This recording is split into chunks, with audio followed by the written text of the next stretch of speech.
Welcome to today's non-duality talk. This is the 19th of July, 2025.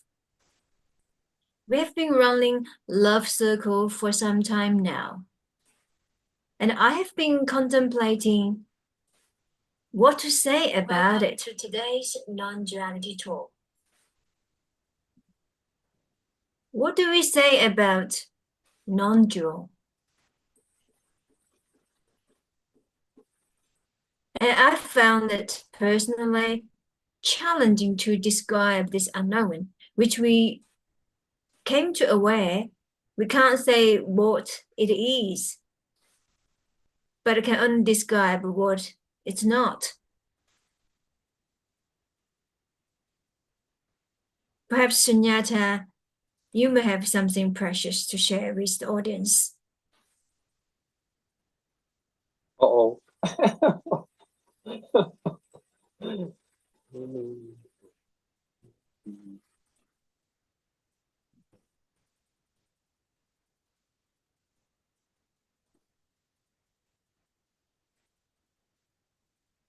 There seem to be so many people who's talking about non-duality.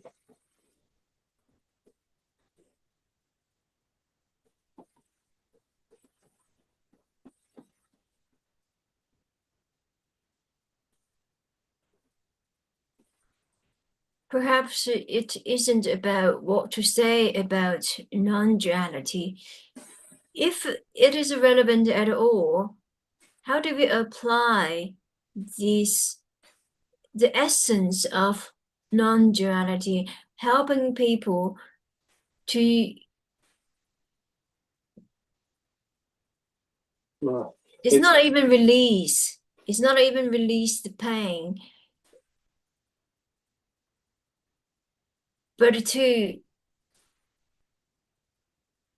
there's an opening in the body, there's an opening in this organism, so that those ideas the body clinch on no longer affect a bodily living, so the body can be free from unnecessary entanglement.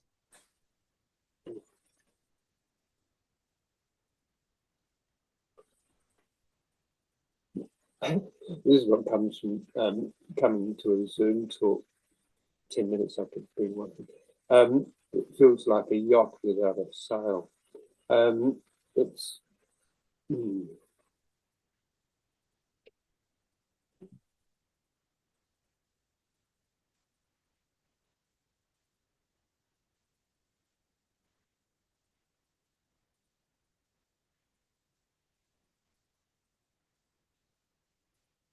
when they agree, there's not anything to say. Uh-oh. There's so much talking about it. Oh boy. And how can you talk about it?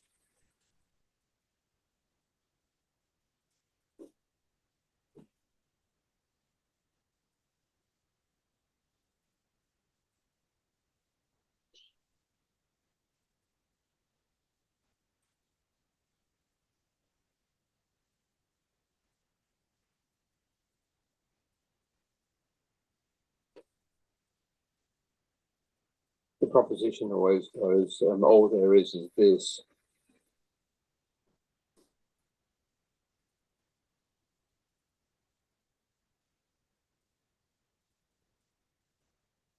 And there appears to be a separate self functioning in a body.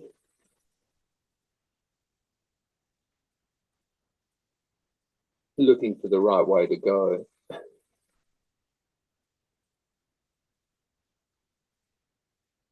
And I think, well, so hard. Yeah.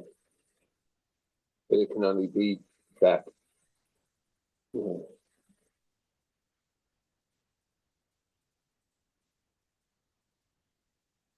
I don't know. I'm finding it really, really difficult to talk about it this morning. I'm a bit blown out. So, yeah. And let's look at this. All that is this can this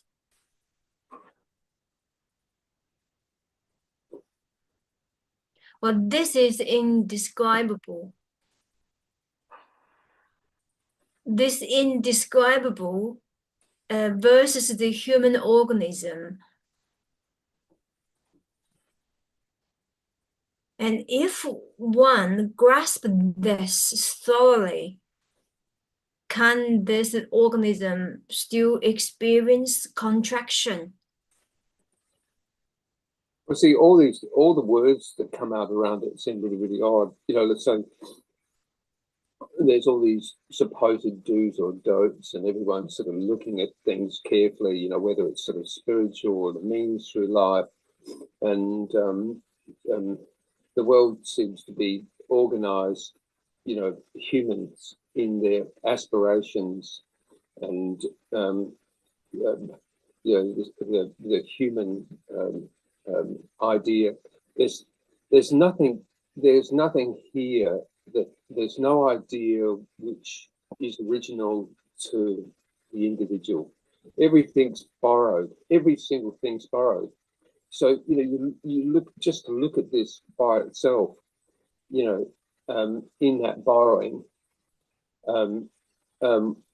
we say, well, you know, what's real? Well, then we say, and then this question about what real is real that comes up, and there's all these ideas, you know, like the world's not real, you know, but, you know, a wall is hard, and this is in a body, you know, like, and it seems to be an individual. It has to learn its means through life, and you know, so what? But for the superimpositions of where it should be going, because the inclination has been conditioned to be so, to supposedly fit into this human beehive or herd, for that we sort of work well for our provision and the survival that sort of meets the basic urges for what it is to be human. And this seems to be difficult for people, or not, that we fit in and that people fit in appropriately. So for whatever difficulty that shows up can show up instantly. So people talk about a contraction, and it just happens, but it seems to be conditional too. You know, it seems to be very much of the world mind that is happening in a moment, but that's changing all the time too, to better itself. So there's nothing really fixed. So, you know, how to simplify this, you know, whether, you know, so religion sort of shows up as a means to supposedly help people integrate, but all these religious systems have been taken over by, you know, what were principally warlords or monarchies in a time to organize human beings. And for a certain degree, it appears on certain levels to create a circumstance where there's cooperation. But questionably, you know, are human beings that uncooperative? You know, after you get a bit of experience through life, you look at things, and, you know, it's reasonable to draw conclusions that people are conditioned out of the circumstances that brought in to. So, you know, there's no equality in this. People can show up in any way, which way, you know, but how that condition shows up seems to be the individual. So now the individual is brought into a circumstance where life, you know, supposedly functional life, looks like a square hole, and the individual has to be a square peg to fit in a square hole. All right, so there's that conditioning, and, you know, that difficulty can start almost instantly. You know, there's things that we would say are natural instincts, like fear. You know, you know, at what a baby learns quickly that you can put a baby onto a glass top table and it won't move because it thinks it's standing over open space. So there's this perception for open space, deep space. There seems to be that thing. But for the organism itself, it doesn't seem to know much about space. Most of space appears to be flat. We seem to have to learn things to know things. We seem to have to name things to know things. So depending on all this appropriation, a self appears in a world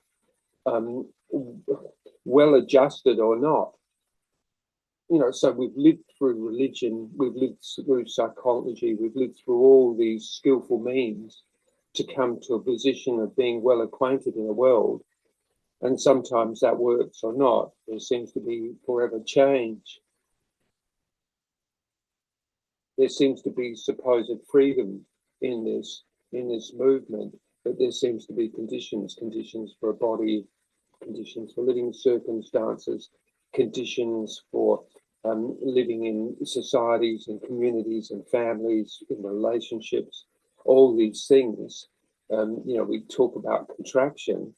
All these things might feel like contraction in the same way as for a little baby wanting to chew on a wooden table to get its eye teeth through, being told off by its parents with a loud no, don't do that, can feel like a contraction.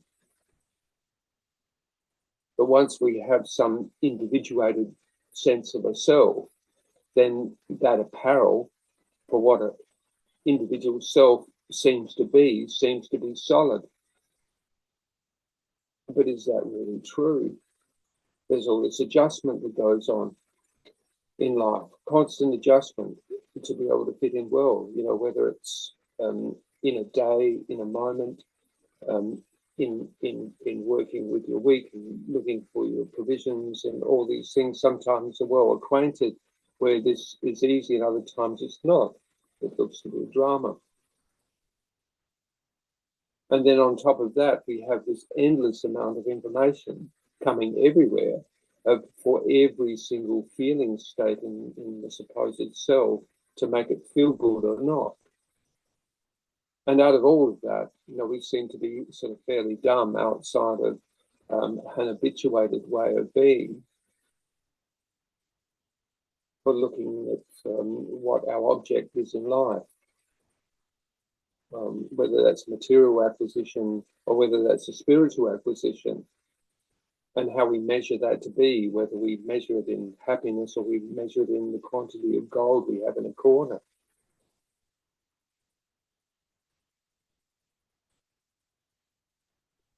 Thanks for sharing that, Sunyata. That seems to be the mechanism of how the conditions affecting one's experiences of life, or if one grasps this or not. The question is, if the one who has truly grasped this, say non-duality, can him or her still experience the contraction? Well, how can you grasp this? You can't grasp this. I mean, why would you want to? How can you grasp it? It seems it's something about the knowing, like for everything that's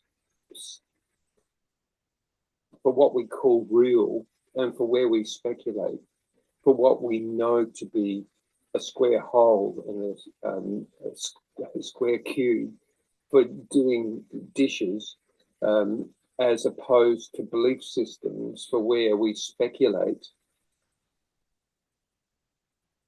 for where we hold supposed belief, but it's not a belief that we know that McGill is down the hill from Norton Summit.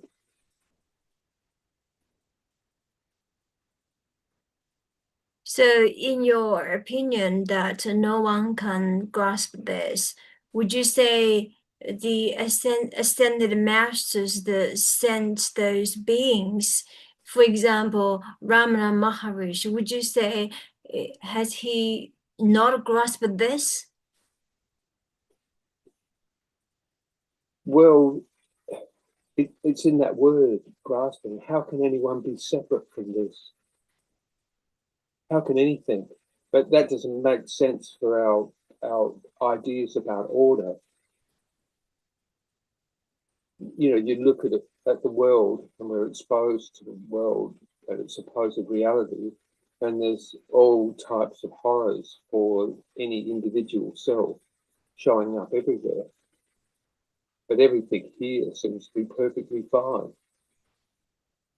You know, has that always been so? For where dramas come up, often it's the condition of an individual showing up against the condition of an individual, and the dramas that seem to ensue, whether it's you know, over how one manages their times or not getting their head blown off by a gun.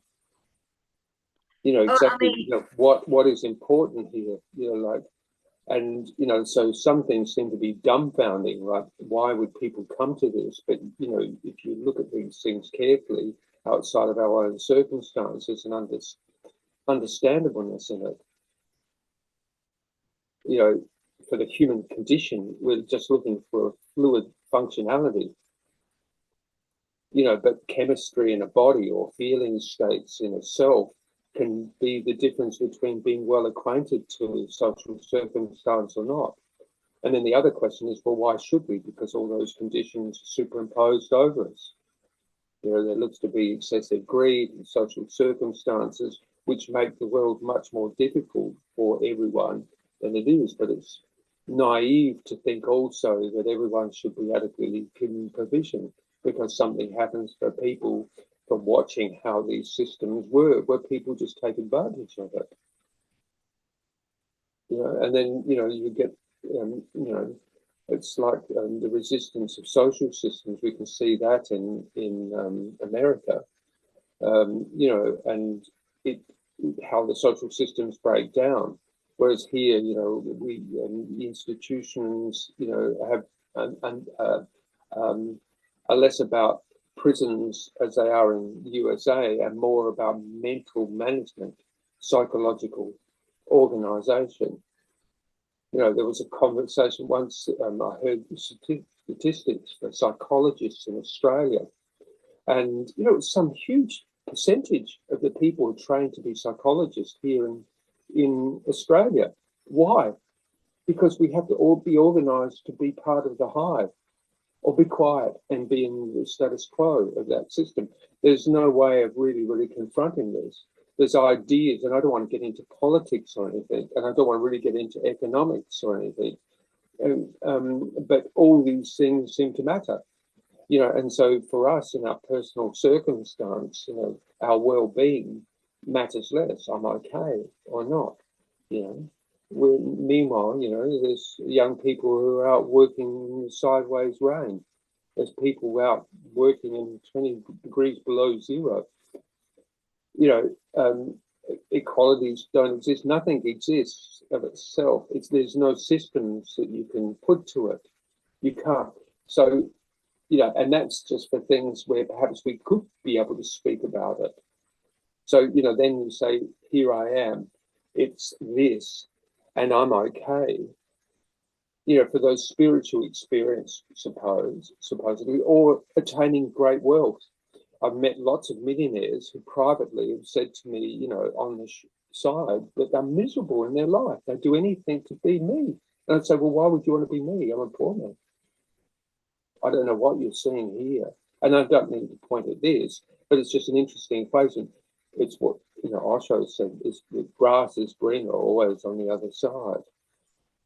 You know, there's this thing that sort of says it's not here now, you know, and it seems to be met instantly with that urge, that life urge that once was just for looking for a little bit of food and a little bit of, you know, occupation.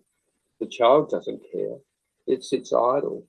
There's a time where it gets energized and it wants to be busy with things. But, you know, a child's pretty easy unless it's, you know, well, you know, children actually are really, really easy, except that we get habituated into circumstances where, you know, you either conform or you don't. And all this, you know, I don't know, you know, like for me, you can't grasp it mentally. The spiritual, you know, this phenomenon that happened like Ramana Maharishi or this, but if you, and that seems to be that where that is, that's all good, perfect. You know, is there anything really needed here now? You know, people seem to be well acquainted. Everyone's absorbed into whatever they're doing. That is this. And you can't put any template to it. You know, I don't know. It's just, I don't know. I really don't know how to, like, I'm fine. Well, perhaps let me ask a little bit differently. Can a human organism be this? I mean, we know a human organism is this. Can the human organism, when this human body speaks, he or she speaks of this all the times? There's no appearance of contraction in that particular organism.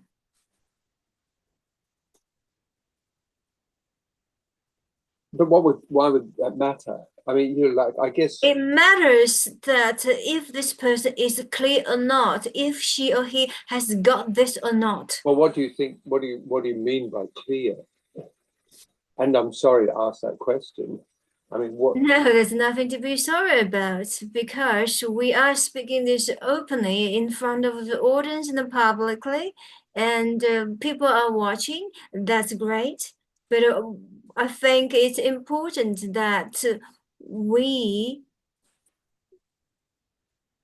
understand this between these two organisms. I mean, including Anna Maria, whoever is here. Well, you can see what's going on now. It's wanting to find a language for it, but you know, we're actually fine. There's nothing that needs to happen. You know, for that. Well, it's a convenient to say that there's nothing needs to happen. The things happen itself anyway. When the body does experience certain contraction, certain things isn't moving, isn't aligned in the environment, the body does experience certain contraction. My question is, I mean, I know we're still using, we're trying to not use the word I, but from circumstances, we still need to use the I to be able to express certain ideas clearly. I still experience some sort of a contraction from time to time. This is great. This is like, okay, you are aware of the body going through some sort of hiccups, if we may say. We know that this is not it. This is not finished yet. There is certain movement is still going on in this organism. Well, that of itself doesn't matter, does it? It's not about doesn't matter, it doesn't. When this hiccup happens in between two individuals or in between an individual with her family or his family, it this friction, this contraction causes pain. And so is there a language? Is that a way? Is that a certain levels of purity that can be manifested in an organism that can instantly absorb this contraction?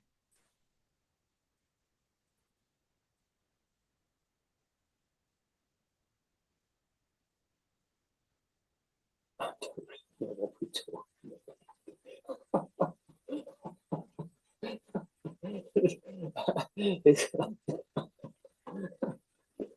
Oh boy.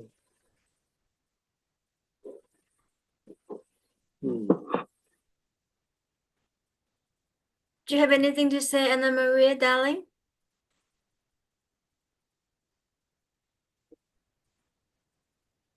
Thinking. No. No. No.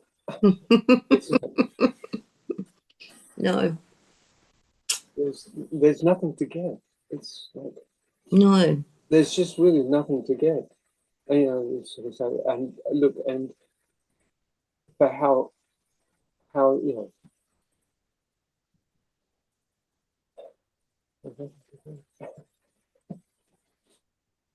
Well, perhaps let me just put this directly. Sunyata, do you think you're finished? Who's finished?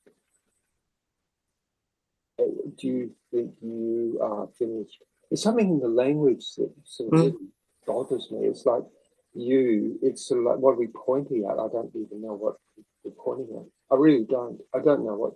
If this language, how there's this really odd thing.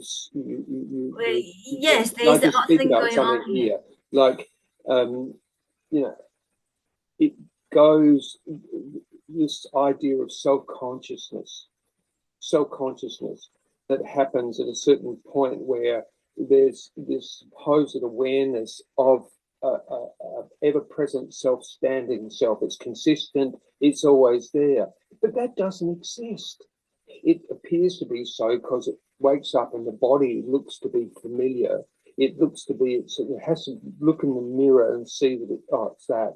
And it looks, and over time it seems to age, but it moves like that. It doesn't actually have any issue except that maybe it might be woken up quicker than when it was ready to wake up in a cycle, something like that.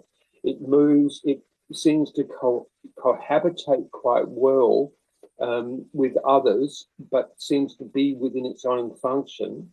All that seems to be happening. It seems to have the means to be able to communicate with words with other human beings, to be able to get things done, except for in that frontier where it might not be understood or might not be heard. And there, in that moment, there might be conflict. So language seems to work or not, communicating for things, but in its own circumstance, it's okay. So then now it sort of branches out. But this ever-present self-standing self, this habituated thing, that filter that looks to be the self doesn't actually really exist. But the conditioning is there, the memory of it is all there. Everything from left to right is preferentials is sort of there, although those things change. Without a self holding it together, it seems to go through all these preoccupations, and it has gone through all these preoccupations, and some seem to be standing, but that has nothing to do with the self. That was all programmed into it. You know, everyone opposes and sort of says, you know, like, this is just brainwashing, this is just brainwashing, this is just brainwashing. Everything is brainwashing. Everything that's ever gone into it was brainwashing. It was all brainwashed. The moment the father was sitting down going, draw like this, he was trying to get into this, that thing that he missed out on because his father couldn't get him to this. But the moment it went so far, all of a sudden it was just that. You know, my mother was really illiterate. I never learned how to read when I was a little kid. So by the time I got to school, I was already disadvantaged. But I had the mind for visual, so it would go like this. Was all conditioned, totally conditioned. And so its function straight away was the contraction, we say, wasn't in just the self, it was in the circumstance. It wasn't just here, it was in that here I go like this, mutely through things, just a nice little kid pretty much, and it hits up against people who are really angry with it, that it doesn't do it the way it does it. And, you know, okay, the child is just doing things ignorantly. It has to learn, very good. The learning of itself is okay, but it seemed to be, for wherever it was okay like that, it seemed to learn and cooperate in its own time. It was sort of slow, very, very slow. But there was a lot of time where it just was shoved in front of a white wall. Now, what that does to a child is it has to invent something. At first, it will be a comedian and do things with its hands. Then it will get punished and it will have to stand even closer to the wall. So it can't, it's so close it can't even focus its eyes. It can't even dream. So if that isn't one from a moment for meditation, I don't know what is. And so what do you get there? Nothing. But what happens here, so it's all conditioned. Every single bit is conditioned. Take one bit out, remove one part, So then you get these crazy people who've been brought up in really brutal circumstances, far more than I've ever seen in my life. And then we wonder why we've got crazy people who can't adjust or get into anything. They end up spending their whole life being institutionalized, mental institutions, prisons, on drugs, on alcohol, God knows what. And they don't just take themselves down, they take people, whoever are close with them, down. And it's not their fault. It's not their fault because they're just coming out of that function. So we talk about contraction like it's a personal position. There's no personal position in it. There's no self. There's just a conditioning in the biology. That's it. And for what we feel to be warm and loving, well, that mostly come out of our mother and our parents and our siblings and our, for whatever and however we're acquainted. If you're in a brutal circumstance where your father beats you up at the age of 2.5, or your mother screams at you, for when you can't even have language because she didn't ever want to have you, you're going to be a really traumatized little kid. So these things, it's all about adjusting into a social communal circumstance, and now here, and so everyone has to be well adjusted to be, but what that comes down to is being a cog in the system. And so those who are acquainted here are those who've been conditioned this way to be so. And they think themselves to be superior because they might have the money or the resources or the family conditions or whatever to be able to say so, or being well acquainted to that circumstance. And so they bend people who are already conditioned to be this way, that way. And for a certain amount of degrees, there is a malleableness, but often there isn't. And there's just conflict. And we say, well, why is there suffering? We could organize human beings so we seem to be heading there. We could, I'm sure the states would like to organize human beings so we were just autonomous, just manage our DNA so we don't have these things, so we all just function like bees in a hive, because that's mostly what's happening. When it happens, it's all good for however that shows up to be. But in the midst of this is this. Be okay. Meditate, meditate what? Go see a therapist. Not that there's anything wrong with anything because it seems to be showing up this way. But, you look at the whole dilemma, is it really a personal dilemma? Possibly. It has certainly shown up to be so. So I don't know, does meditation really get that? You can go in and, this was conditioned to be religious. So it goes through all the formats of religion, spends a whole life going through every single which way to be sort of supposedly enlightened. It gets blown out in this way, gets blown out in this way, gets blown out in this way. There is no, and then it comes back and it builds itself exactly out of what it knows to be. The artist doesn't disappear.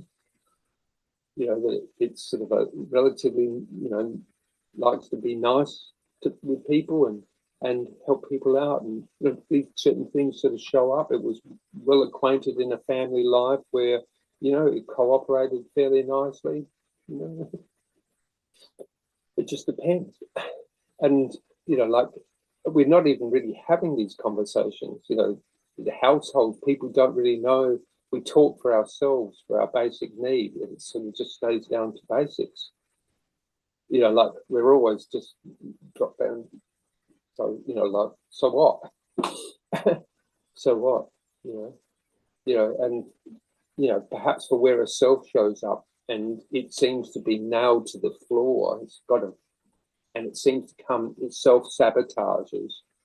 It doesn't see that it has freedom. Does the self have freedom? Well, it does too, doesn't it? Doesn't it? It's free. It has if it looks at the circumstances, sort of say, well, its own personal position, a personal position. Is everything okay? Well, yes, it's okay. But, you know, if someone had the opportunity to be able to listen to this conversation and they're in that war trench in Ukraine, this would sound like absolute bullshit. Total bullshit. What got me here? Some bloody idiot in my own town dragged me off the street and threw me in the front line because they don't want to put their elites on the front line there, because whoever they put there is going to get their heads blown off anyway.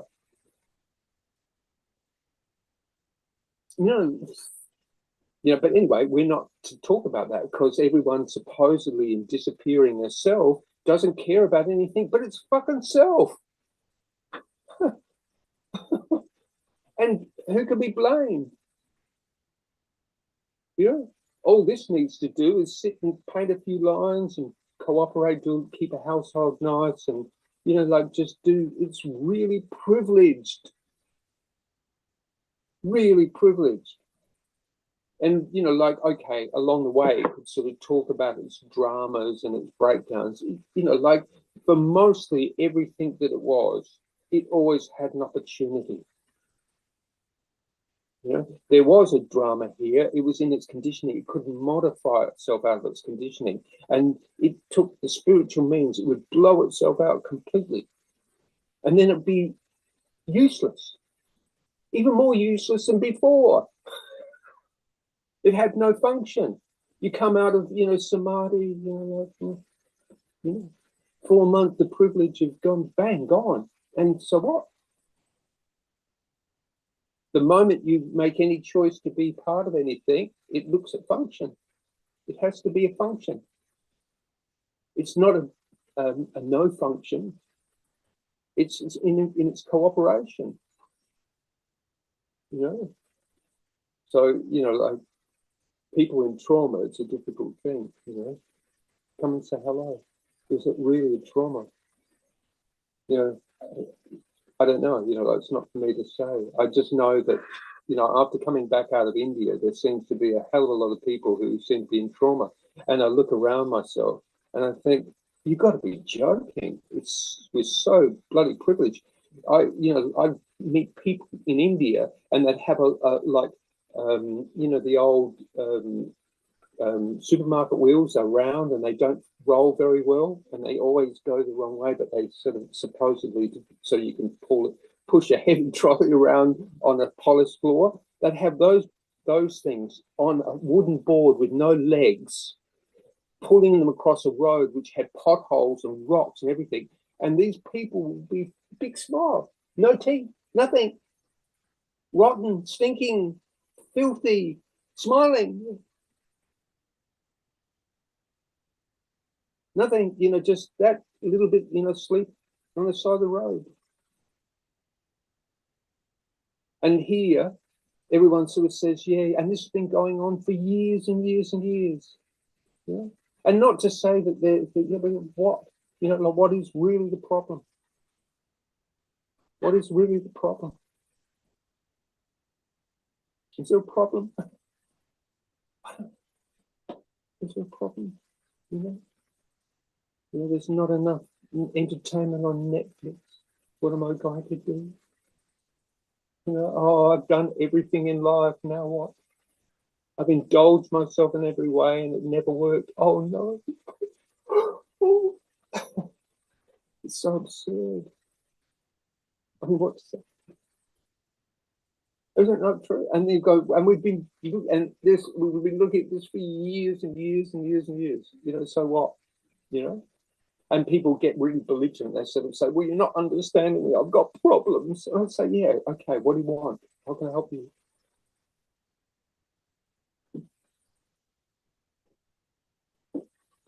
Is it really that hard? Yeah.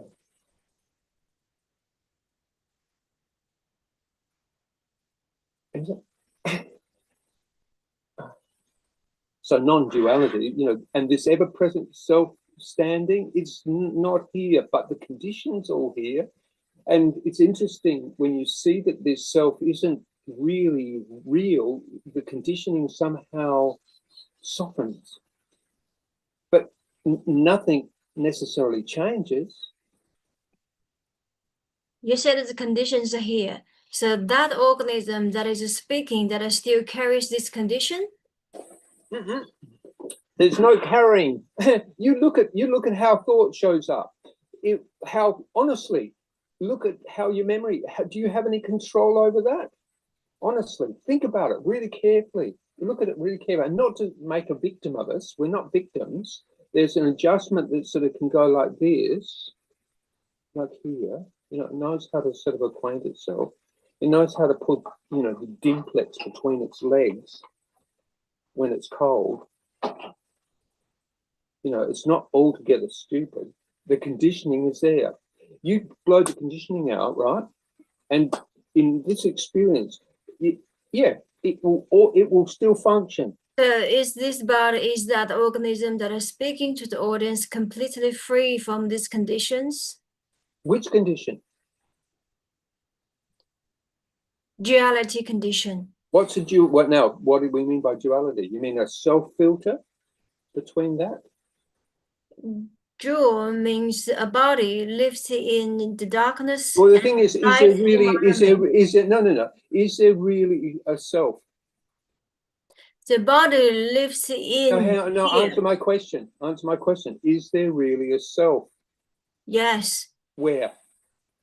The body organism. The body organism? Well, no body, no life. Done, finished. Dead, gone. Nothing. So are you finished? No, you're not answering my question. Is there a self? Well, I asked the question, you have No, not you know, answered you my created question. the conditions. You created the conditions for what, how it's, if there's a body here, then there's a self. If there are any bodies, until there's no body, then there's going to be a self. So this is The a self conversation. resides in the body.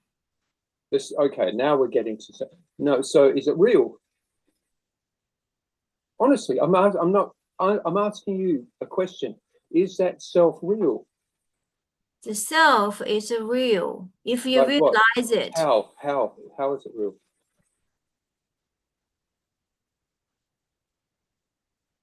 It's real to this organism. How? Self. How? What is that? Not the body. First, you got to identify what. No, but no. See what you can really see now. Honestly. There's nothing to see. Right, what? Nothing. So there's no self there. The self is not seeable. So what is the self? It's not definable. Hmm? It cannot be defined. So it's just this. Yes. Yay! There you go. There's no Yeah. separation there. You talk about this That's it. life There, mechanism, there and it you have not answered my question. You have answered it for yourself. This is it.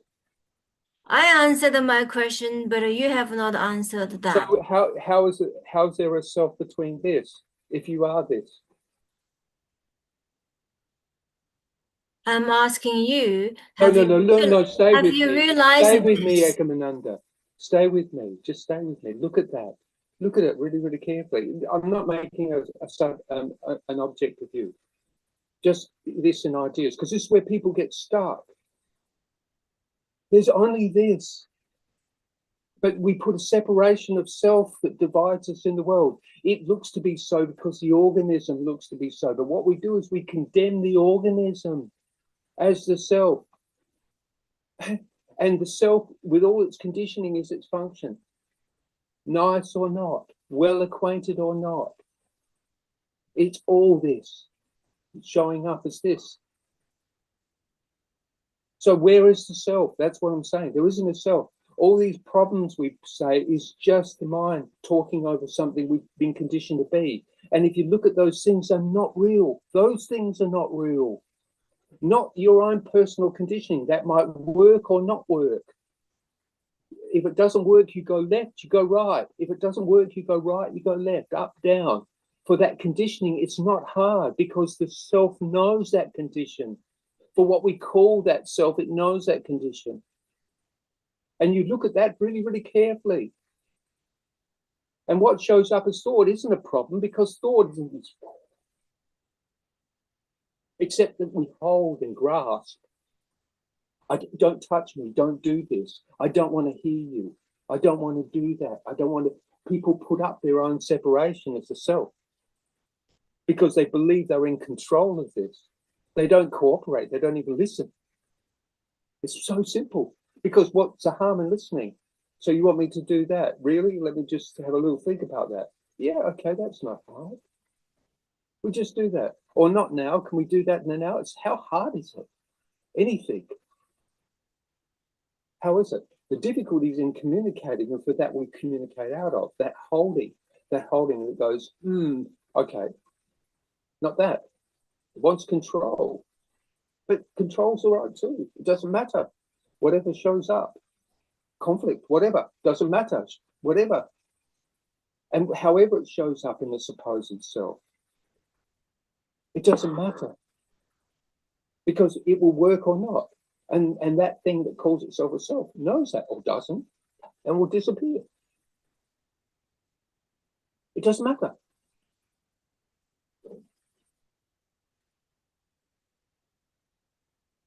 It's this that needs to communicate. That needs to communicate. But where's the separation? There isn't any, except that we make it be. There's no separation. And all this is this. There's nothing wrong with a self, except we either in question to that or question to that. But why? No need to, because mostly everything's okay. It's not because of getting higher or lower. I'm in some sort of nirvana state all the time. When you're in these high samadhis, you don't do anything. But that happens in sleep.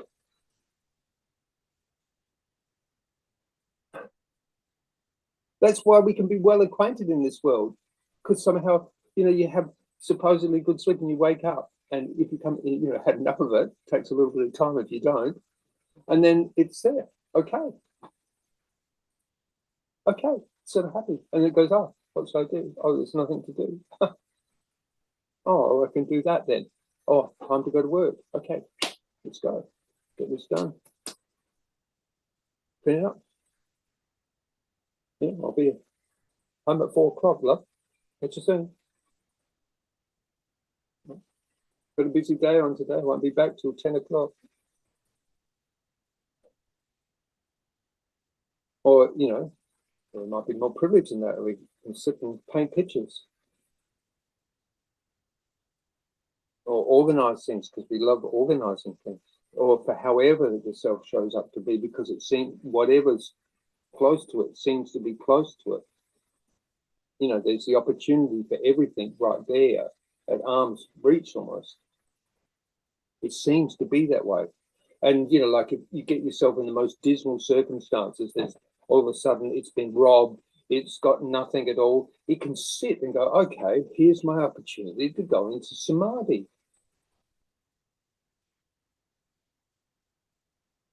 And that I've done lots of times, and it's really good.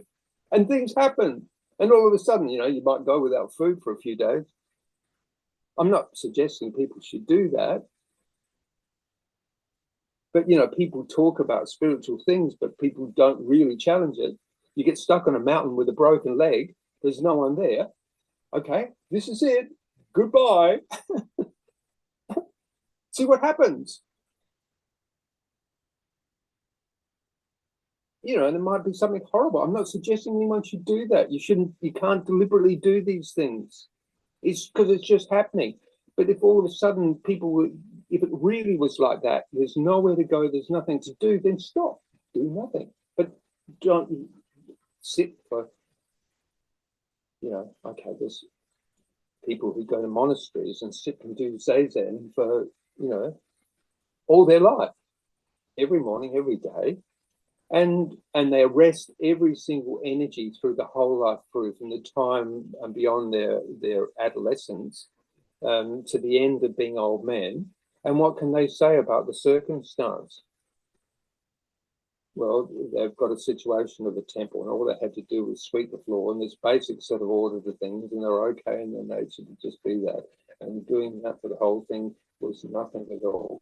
Because when they reflect on the world outside, they say, oh God, all those people who are householders and living their life, they seem to have a horrible life. I must be in the right position for it. Or maybe not. They get jack of it all, it's boring, and they leave.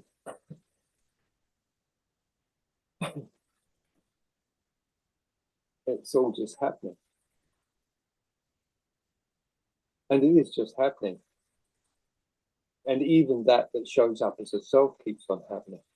Even the condition can be blown out, completely go to zero. And what does it come back to?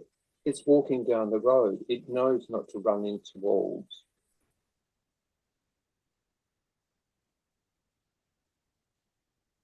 You know, if it's desperate, it will drink water out of dirty animal troughs, you know, to survive. It might sort of contemplate wrestling the banana peel off the Brahman bull because it's so hungry. It might do that. It's probably, and it has enough intelligence to collate the nutritional value. Maybe that would be nutritional. You really need food, Sunyata, to wrestle off a Brahman bull. Perhaps let that Brahman bull have that.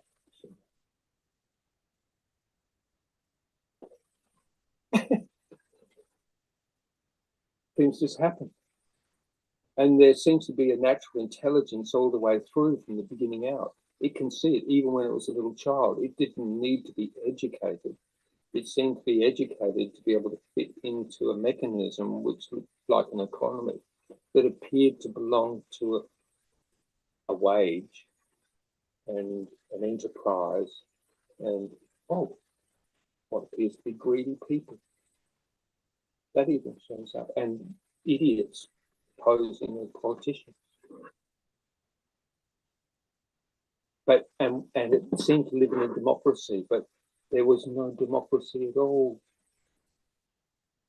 All this happened. It looks like an ant farm.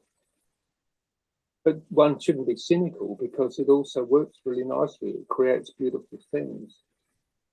You know, it creates so much. So, you know, like in a way, you know, like you don't want to, you know, be too rebellious, anarchic against it. Who, you know, take me to your leader. Take me to your leader. You've been a naughty, naughty, naughty boy. But you don't understand. It's Milena. I can't get on with Milena. I've got thrombosis now. Help me. Yes, I know I'm selling armaments to Ukraine, but you don't understand my circumstance. Well, Donald, you know, you probably should be chilling out. You can't help yourself. You couldn't stop if you wanted to. I remember there's a story. There's a story of Alexander the Great, and one of his friends sort of takes him down to the bank to meet this wise old man called Diogenes. Diogenes lives in a barrel on the edge of town, and he's just always happy. And Alexander, and I can't remember what exactly they said, but he was sort of just struck that this guy probably had half his teeth, you know, like, but he's just happy.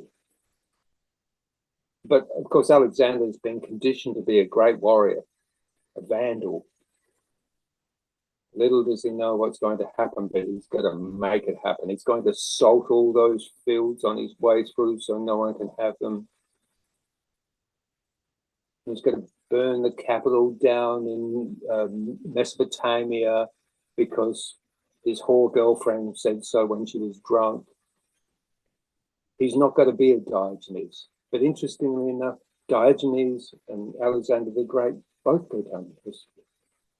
And Diogenes did nothing but live in a barrel.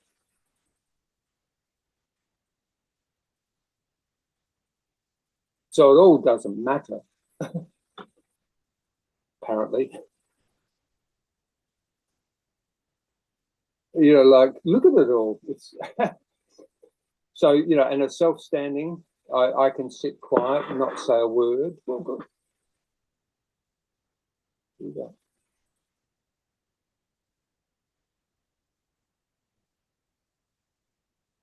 And you can't say that someone's arrived because there's nowhere to arrive to.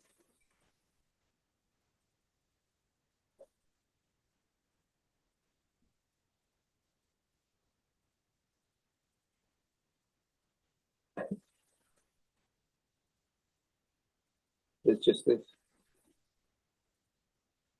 And they've always just been this.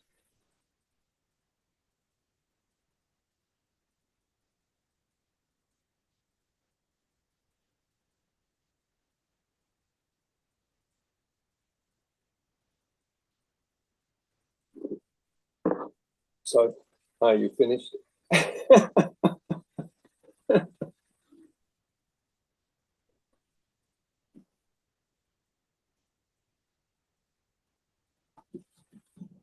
A reluctance to engage,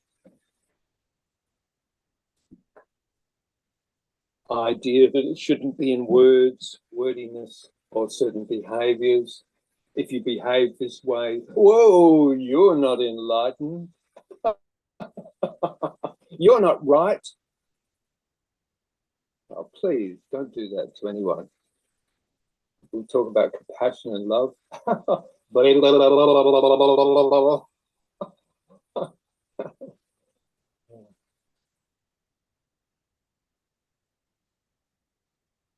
No form is. Well, that's a wonderfully big house you're living in there, Ekomananda. Perhaps let's sit in some silence to conclude today's session. I'm not going to. I'm not going to. I'm not into all this Zazen stuff. I don't think it's necessary. I think, you know, when meditation is necessary, it's good. People don't need to be watching us sort of doing nothing on the screen. They can do that for themselves. You know, if meditation works for you, very, very good. It's not an end in itself. So I can sit in silence for the rest of my life.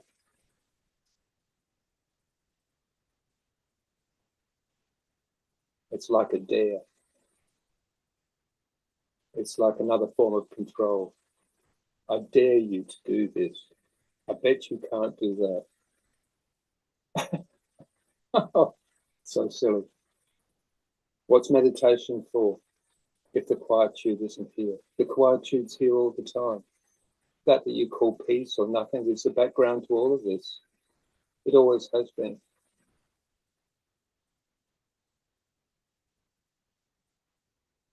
It doesn't take any time to get to it. It's just here. Still the mind. Let the mind be. If thoughts arise, let them be. There's no self in it. They're not your thoughts. They're just happening. It's not your body. There is no self. Nothing's owned in this world. We're just custodians, it seems.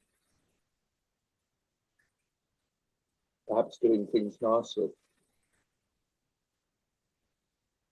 Taking care of things nicely. It's not that hard. Maybe sort of an odor of contribution.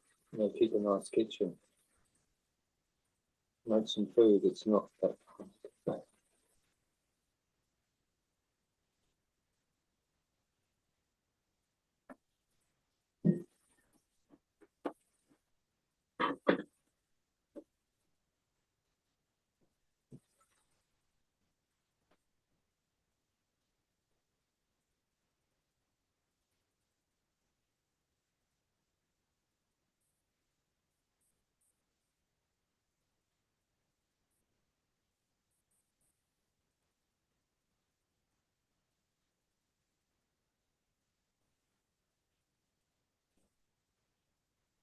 Mm.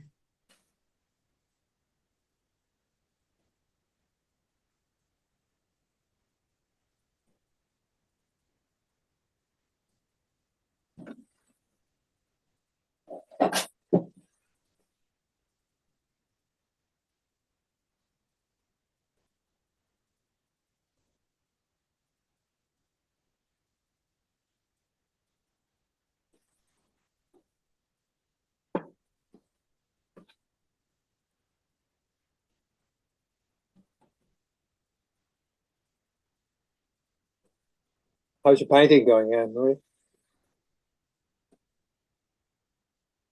I can't hear you. I've not been painting. Mm-hmm. Oh. So what have you been getting up to? Sleeping. Good.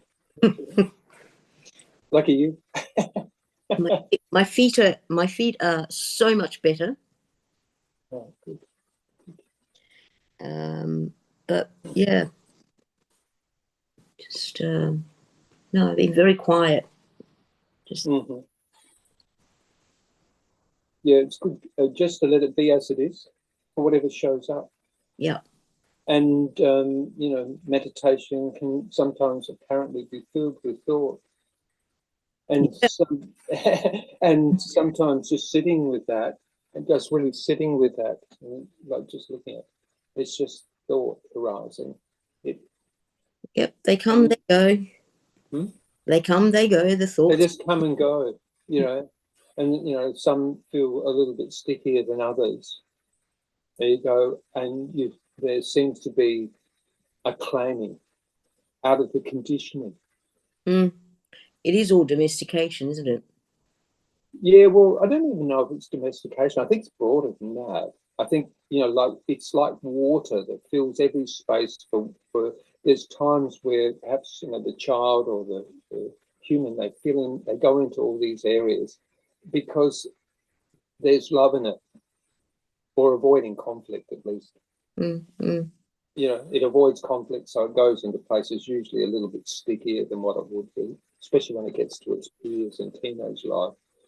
Learns behaviours that sort of maybe are a little bit contrary to things, which it never quite can justify. But it gets the ball rolling because something of the adult shows up there too. Yeah. Different to how the child was. Yeah. Yeah. And, you know, the positioning of, you know, I think, you know, there seems to be a lot of pertinence in well, it's for what shows up. It's really interesting. So every so often a memory might show up and that's been tucked away. We might think we've got access to our memory. I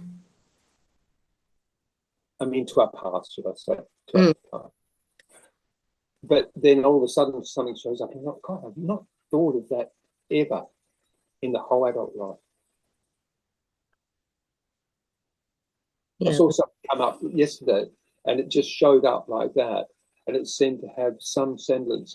It started with a smell that happened about an hour and a half before. And there was a little window that opened up. I went, oh. And there was this cross association that could track it back through a time instant and thought, oh, that was that sense something, not just the smell, but that whole sense of the atmosphere was something about everything that was made to be so of that. It almost had a romance about it. And it opened up and all of a sudden it was there as a memory, but even in the body, the senses opened up to that thing too. It just happens. And then all of a sudden, you know, like an hour and a half later, a story around something of it, because it couldn't really recognize exactly what it was inside there.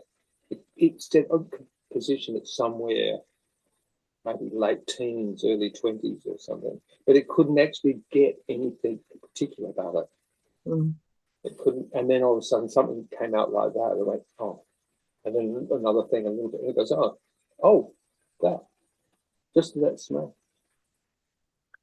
Very powerful sense of smell. Yeah, but it's not here sort of accumulating as a self. There's enough accumulation here. It just moves. It's so simple. It's so simple.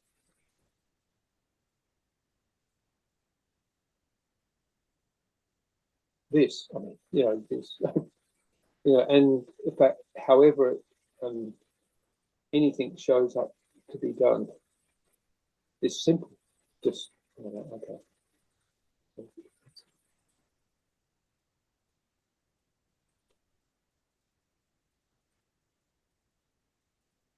Mm.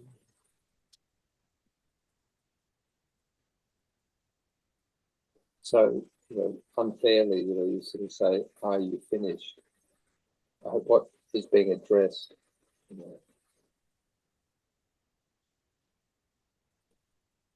Because the self will quickly say, "Getting beyond my sense of shit."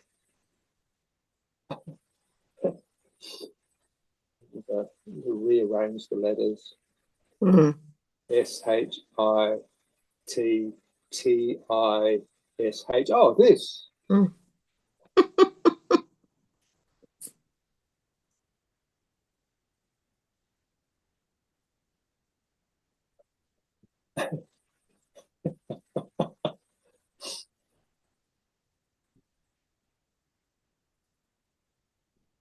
Mm.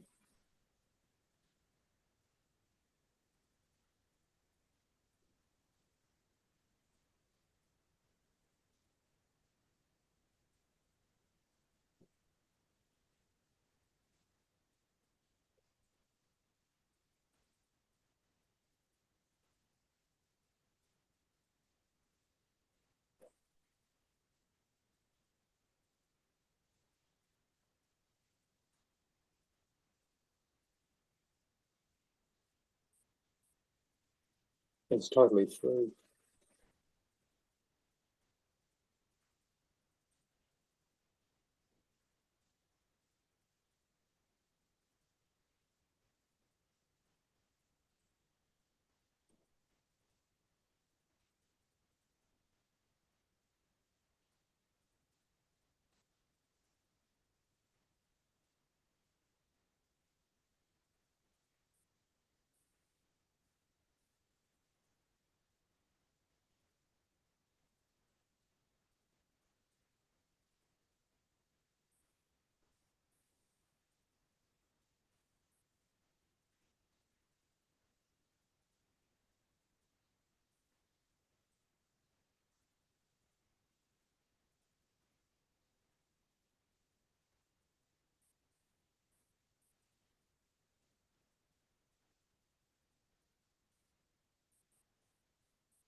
An apparent self and apparent seeker creates the conditions for the separation if it seeks something greater.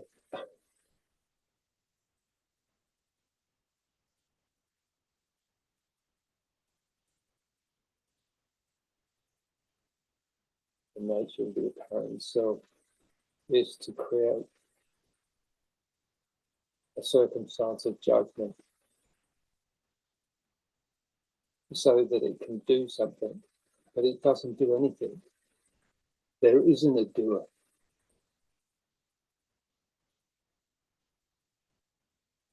That thing we call contraction is exactly there, that it deludes itself that it has an ambition to get somewhere.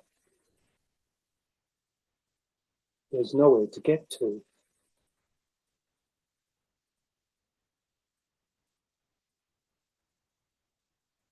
Everything that appears as a course of action is just happening.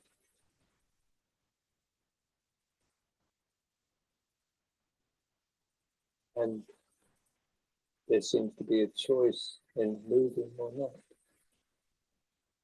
And in that supposed choice of moving or not, there might be conflict or not.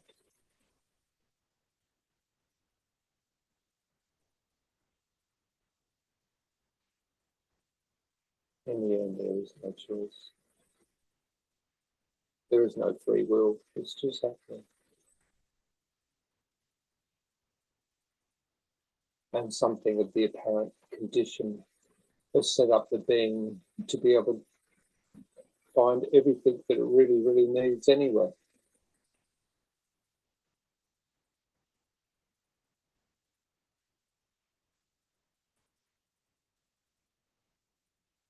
And one doesn't need to get rid of that apparent self because it's an illusion anyway. It doesn't exist.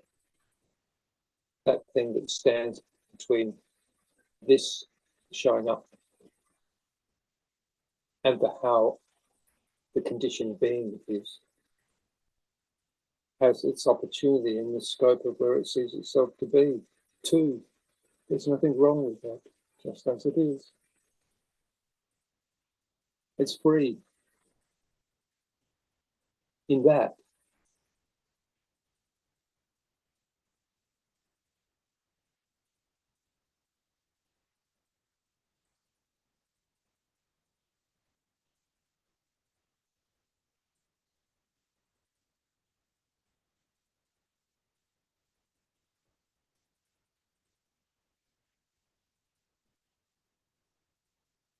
And even that a condition of trauma or circumstance, which is difficult, traumatic, it also seems to have the opportunity not to have to go there.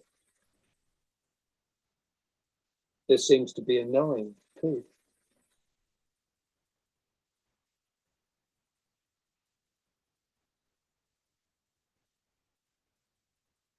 Of when to be involved and when not to be.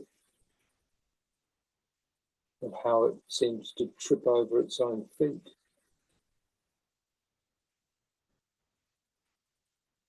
That seems to show up as well. It's totally free. It's just really incredibly simple. It's really, really simple. It doesn't have to question the reality of this world. It's usually just pointing at circumstances between people, the human condition. And because of that condition, it presents life. But it also knows it doesn't need to do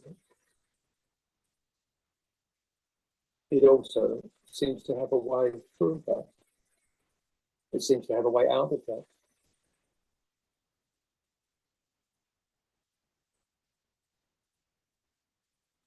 It has the means to communicate. Everything seems to be here. It's all rather perfect.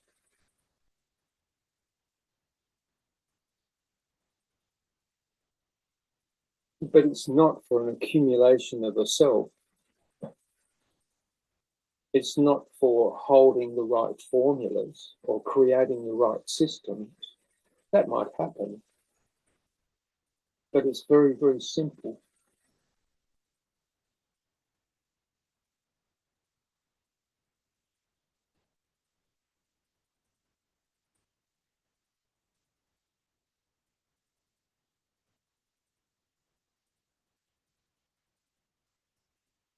It's free. It's free in its emptiness.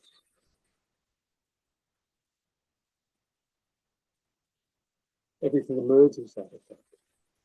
It knows it's empty. It's not fearful of it, what once looked like oblivion. The accumulated self, the great I am, I'm going to be this and make marks in the world. Be an Alexander the Great or something nice, or a Jesus or a Buddha or something else that looks good. Some other idol.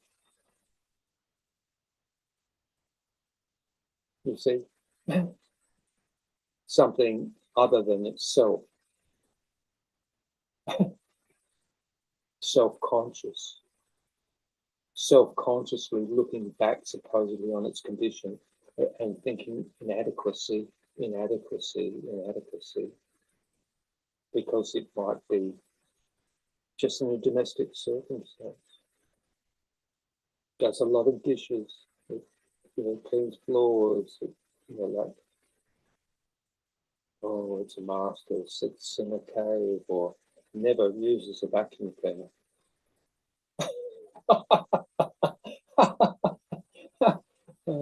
sits quietly. No, hear quietly, even in speech. Speaking out of that quietude, you know, even sometimes appearing maybe to be aggressive. Even that happens for everything. And if it appears to be inappropriate from the other side, well, maybe stillness just says, is everything okay, Sunyata? Yes, everything's okay. Is everything okay? Yeah, it's fantastic. I mean, you couldn't make it any better. There's no way that a self could do this. It's happening organically. There can be no arrogance about this. There can be no arrogance. I've attained, I'm in this great position, I can do this, I'm very happy. Yeah, I'm happy, hope you're happy too. You know, like, you know, because I'm pushing all the right buttons. No.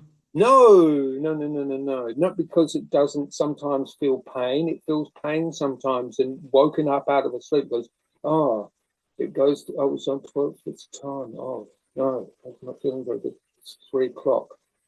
All right, okay. We've got love circle in the morning. Uh-oh, it's all right. And those things show up too as thoughts, because it's just that position. It says, okay, now relax. Paint some picture, because you're awake, and you come to us, everything will be nice. And it's true. But it wakes up in the morning, like the beginning of a Zoom course, it goes, oh, I don't know what to say. Because it's not awake yet. It's come out of a sleep abruptly 7 minutes before. You know, we talk about compassion. But we're scanning everything like eagles, you know, whoa, what's speaking the truth at me? What's right? What's, you know, like, oh, well, no, that's not right. You can't say it that way. It couldn't possibly be that way. Could be perfect just like this.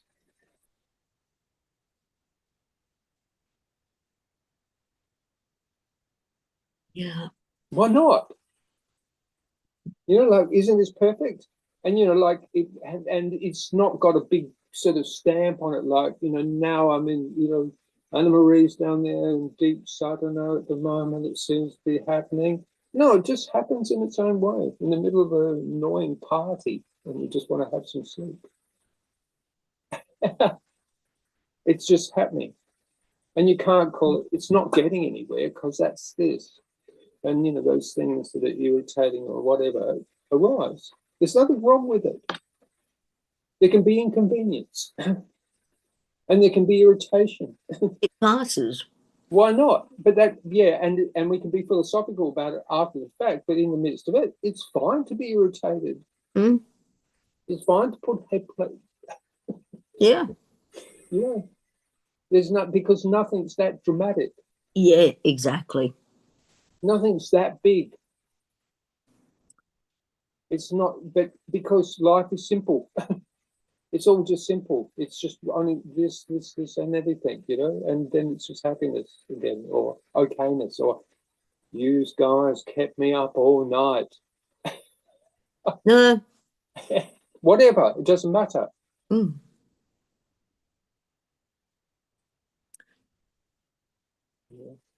I've been known to wake up at 4 o'clock in the midst of wild drunken parties, and, you know, I have to come out to India naked, walk into a room and walk across the room and turn the music down, and they'd say, we're really liking that music. I say, it's 4 o'clock.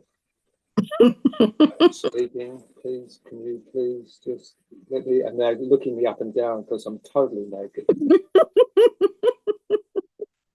Yeah, and it's funny in hindsight. It's funny whichever way you look at it, it's funny.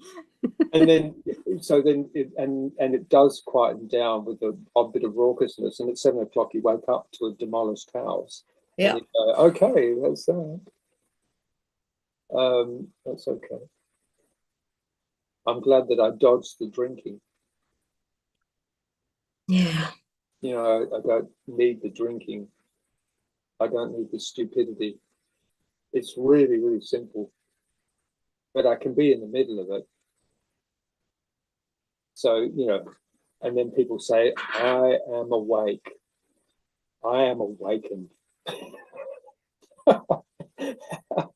No. It's just happening. But there's something here. There are qualities in it for where, you know, like, and it's not just for being calm, because sometimes it can be really ferocious. I was watching a Swami.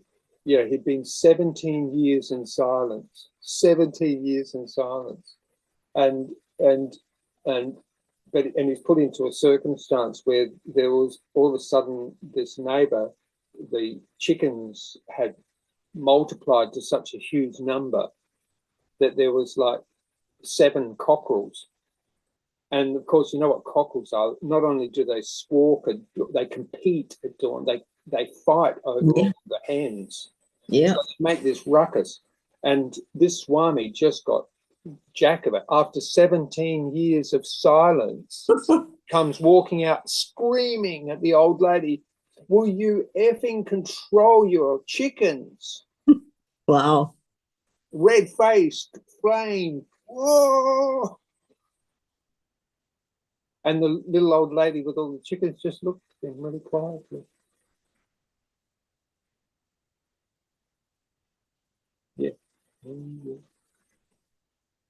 the end, the Swami ended up buying all of the cockerels and giving them to further neighbours so that they would proliferate even more through the whole neighbourhood.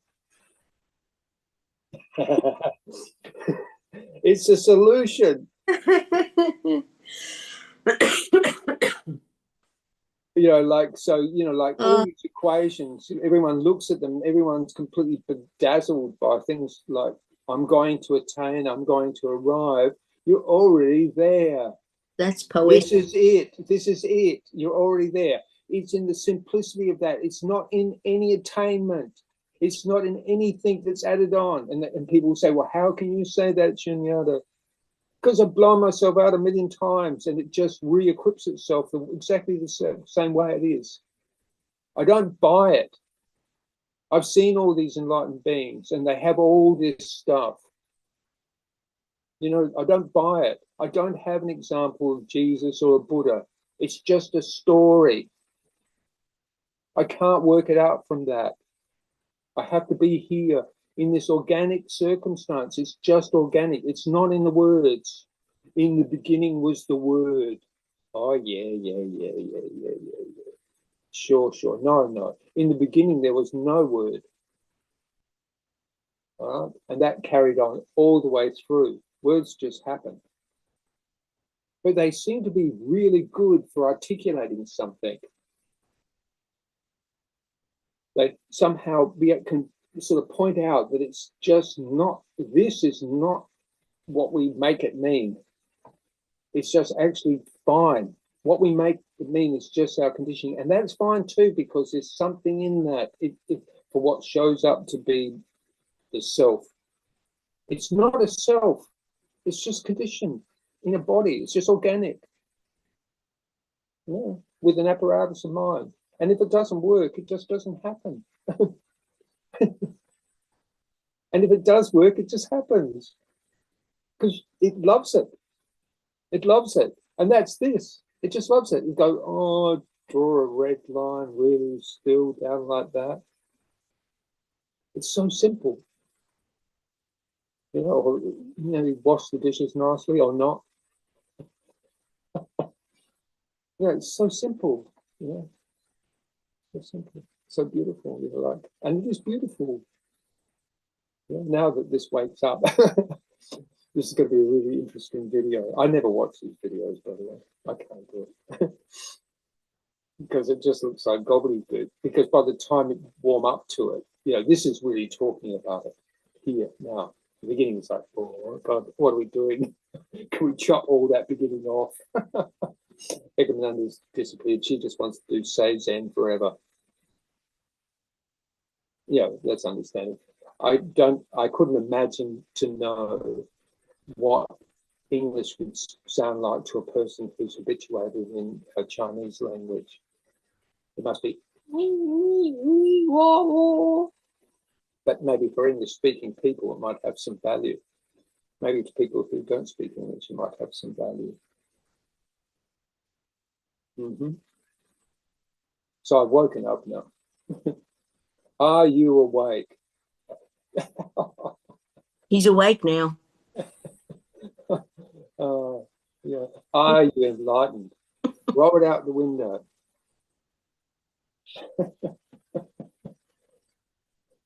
Yeah. Stop trying to make it right. Relax. Meditate to be this. It is this. Beautiful, beautiful. Celebrate. Beautiful. Celebrate. Why don't we celebrate? Beautiful. It's a beautiful day. Why don't we celebrate?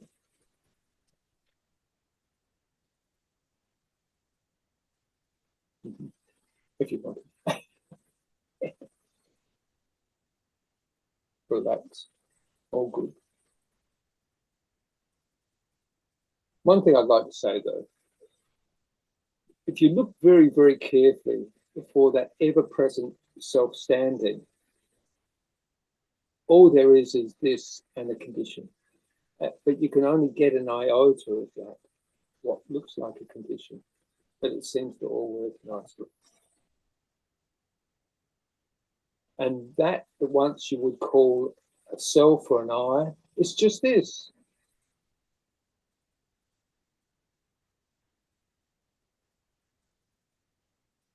It's just this. And it's empty.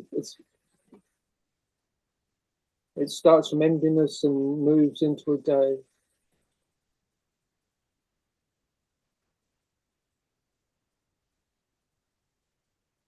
Today will be quiet, or today may be busy, or today may be filled with sort of some type of action.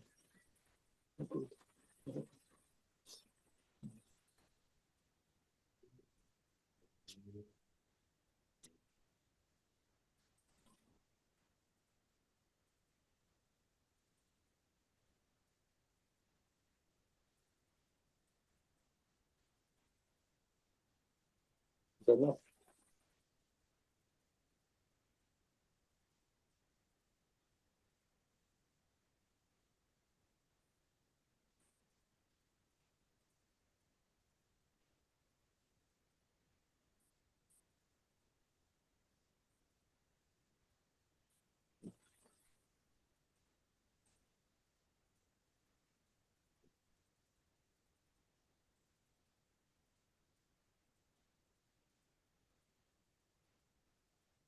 How are you doing, Anna Maria, with this?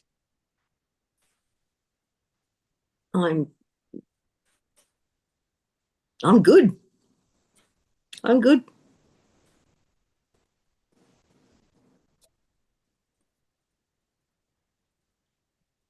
It's interesting. It is interesting, isn't it? Mm. It is interesting. It is interesting. That inquiry, right on the cusp. It's always just on the cusp, right there. There. That whether its eyes are closed or open, just there on the cusp. It's always this, where you could sort of say there's no time. The only recognition you get of time is you look in a mirror. You go, or reflect on days. But it doesn't, like it's. And the impermanence of any condition is beautiful. Pain doesn't last always. It comes and it goes. Yeah. Inconvenience doesn't last. It comes and it goes. Beauty doesn't last. It comes and it goes.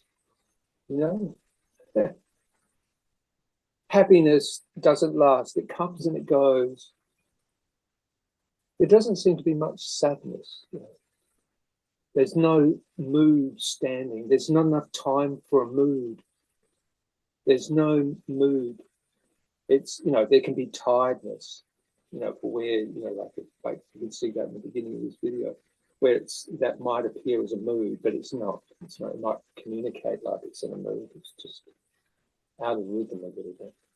Mm. There's not even moods, which, you know, this used to be really moody when I was young. Used to be. Oh, yes. Yes. Now it goes, it'll be really, really strong.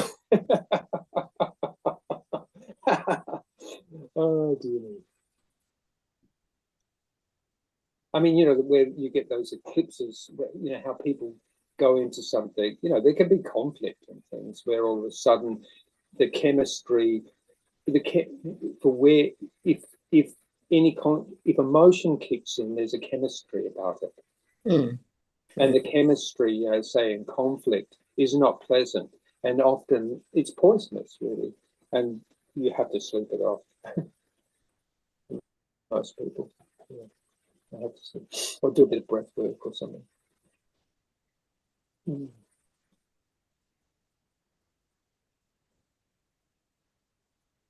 And, you know, for many people, you know, they live in that state all the time of stress.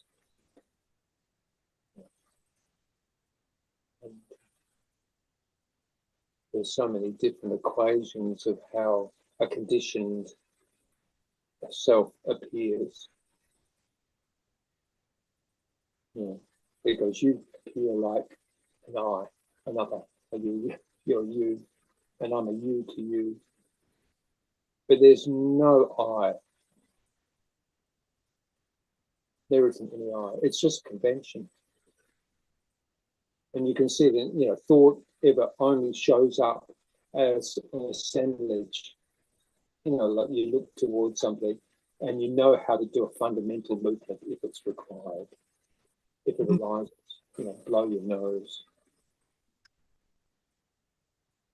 You know, all these functional things are really, really easy.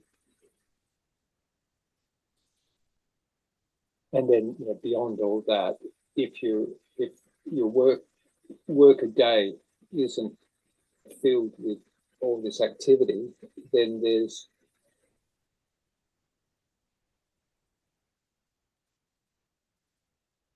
freedom, isn't it?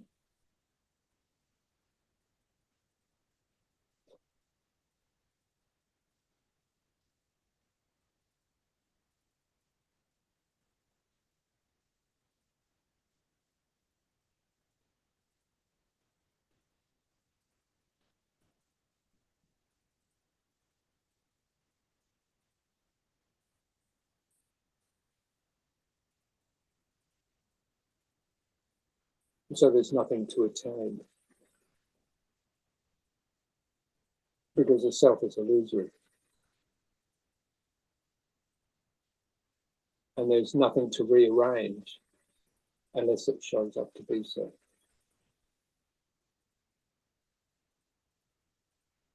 There isn't any doing except that doing shows up to be so.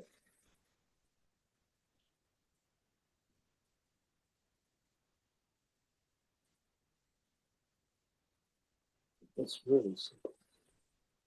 So what was the question?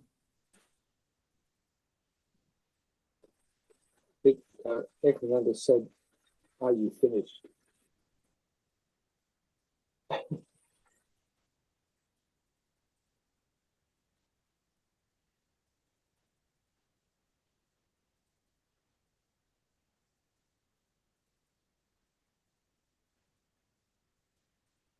See, I'm really, really reluctant to talk about all these varieties of experiences, supposed spiritual seeking, because if I was to point them out, it would look to be absurd.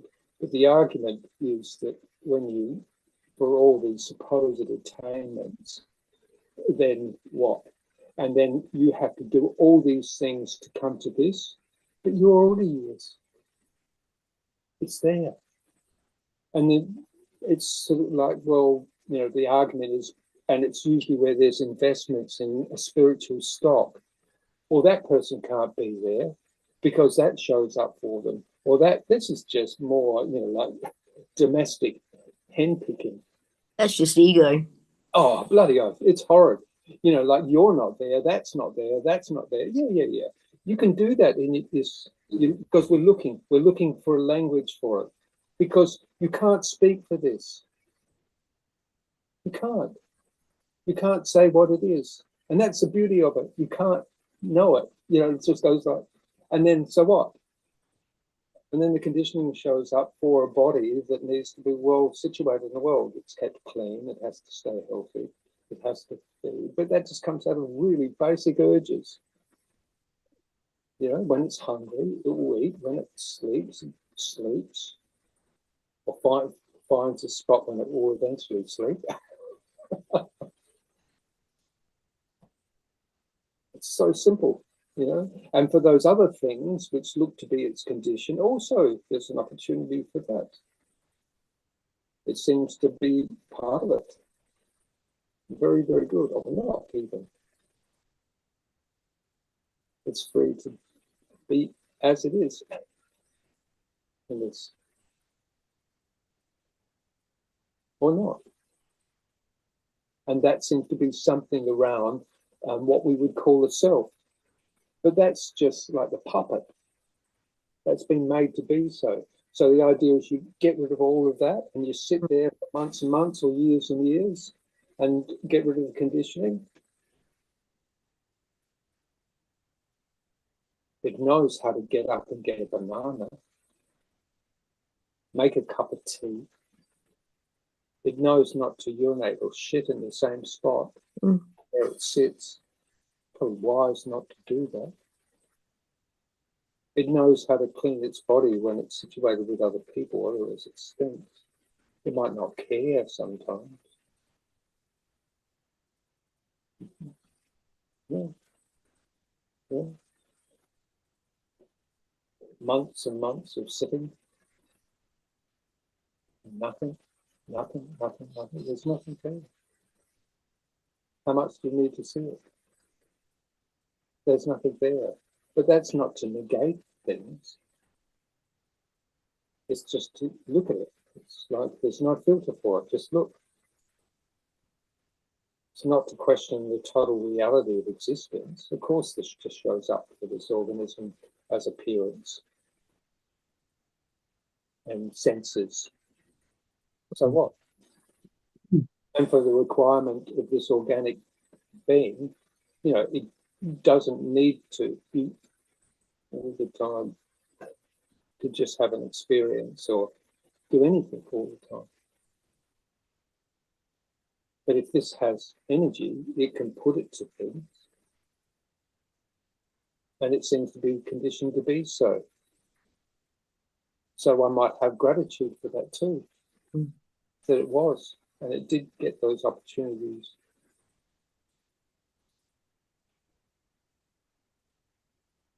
And I think, for what people call expression, or what once was called self-expression, is just a window to be able to put that energy through.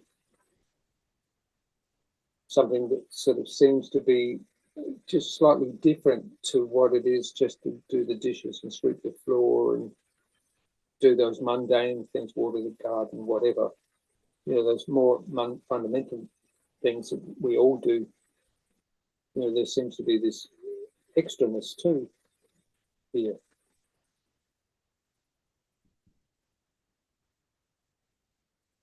So the idea, it becomes a complete blank page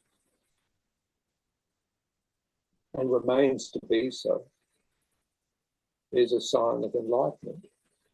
But I think, like if you would have, the circumstance was such where, you're a Ramana in India, for that time when the child, left its parents to go off to Pasika, there were no monasteries, there was nothing. There were, just predatory people. The situation wasn't so where you could simply just walk across a warm environment and sort of find a temple to sit in. That would have been fantastic at the age of 12 or 15. I would have loved it. But it wasn't here. So you sit on the sidewalk or the side of the house or a chair. Yeah.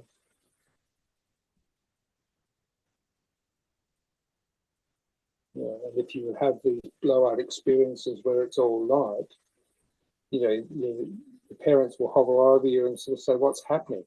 You're making a noise." I just had the most amazing experience of being completely blown out by light. Go back to bed. God knows how it functioned in school for the next days. It just gazed out windows, looking out the windows because it was completely blown out. And as far as it was concerned, it was sort of part of what parents and everyone was talking about. That was Christ consciousness. But the 12-year-old child has to be situated. All of a sudden, it's punished again. So now you're sitting in front of the wall because you're not functional, looking at a wall, going, well, this is okay too. Can you share with us what happened? Well, all these things, look, I could go into lots of it. It's like, just that one experience when you were 11. Well, that one was 12. That was 12-year-old. What happened? Without sort of going into it too much, because it's just story, it's just story. The being's sort of conditioned, it's getting Bible training, and it's already gone through incredible sickness where the whole ego's been knocked out. Its little sports star God form that it was moving toward was already well figured with all these idols. They were 12-year-olds and 15-year-olds and sports stars like football players. And the little 7-year-old was just a really, really good fast runner. So and then it gets blown out, gets knocked out. And in that experience, it has to deal with immense pain for 6 months or so, and it can't move. And it's put into a situation where its brothers and sisters don't understand what it is, because it looks to be okay, but it can't move. So all number of things, because, like animals together, they're like puppies. They bite one another, they sit on one another's faces. They're cruel to one another, they bite one another. You see, it's like that when you're in a family. And, by the time it had sort of worked through, it was completely displaced.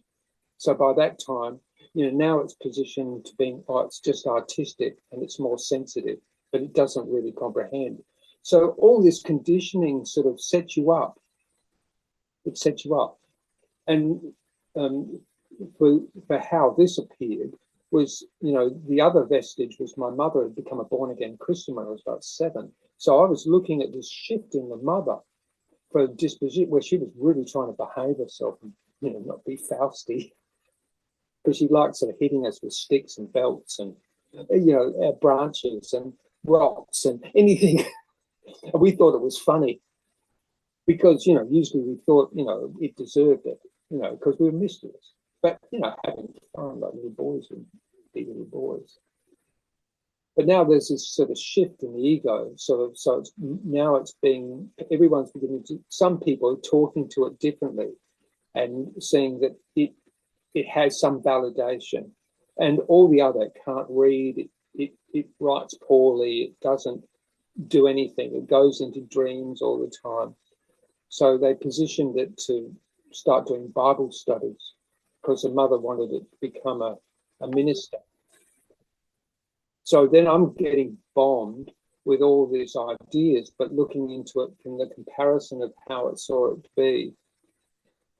So I was in a Church of Christ circumstance when I was a kid. And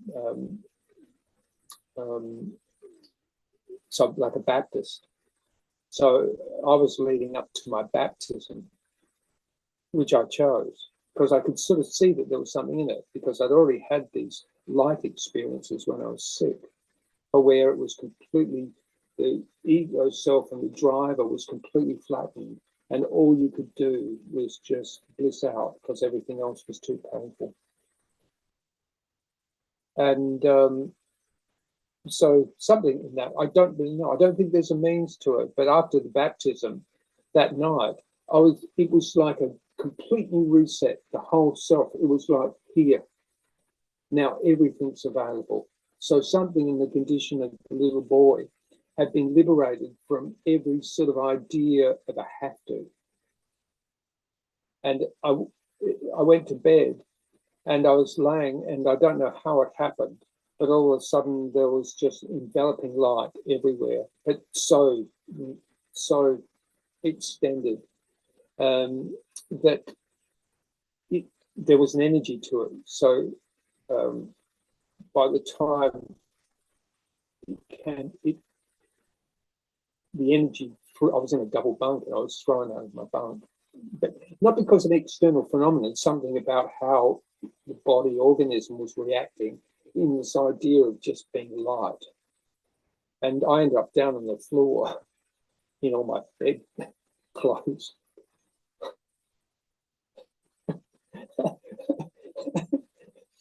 And my parents, mother and father, opened up the door, turned on the light, and there's me on the floor going, I've been completely enveloped in the light. I didn't use those words, I can't remember. I've seen God, I think I said. I've seen God. And my mother and my father, which usually happened every single time this said something outrageous, they just looked at one another and said, Jeffrey, go back to bed. You're waking everyone up. And I don't really know what happened. I don't even know. I can't really remember. I can't even really remember. I don't even know how it could have possibly functioned in the next few days. I can sort of guess, you know, that it was sort of like just staring out the window. There seemed to be a lot of punishment because I wasn't doing things, you know, and someone said I had stigmatism, which I think is an eye condition, but I thought they meant stigmata, which is sort of like a Catholic thing. And I don't know how I knew about that, but maybe I put that on afterwards. I don't really know. But because of the illness prior, there'd been a thymus condition where the thymus gland had swollen in the body when I was 9. And that had stunted my growth. So I didn't come into puberty till I was about 15 or so. So quite late developer. So all that was arrested. So there was always this juxtaposition of myself walking through, and everyone was coming to their teenagehood and doing everything, and I was still completely stunted. So it had created all these series of contrasts, if you can see what I'm saying, where people were becoming well acquainted in the possibility of their life, and really outside of my grade 5 teacher sort of saying, oh, he's artistic, which became like a vestige of something to be. There was nothing else here. It was totally gratuitous.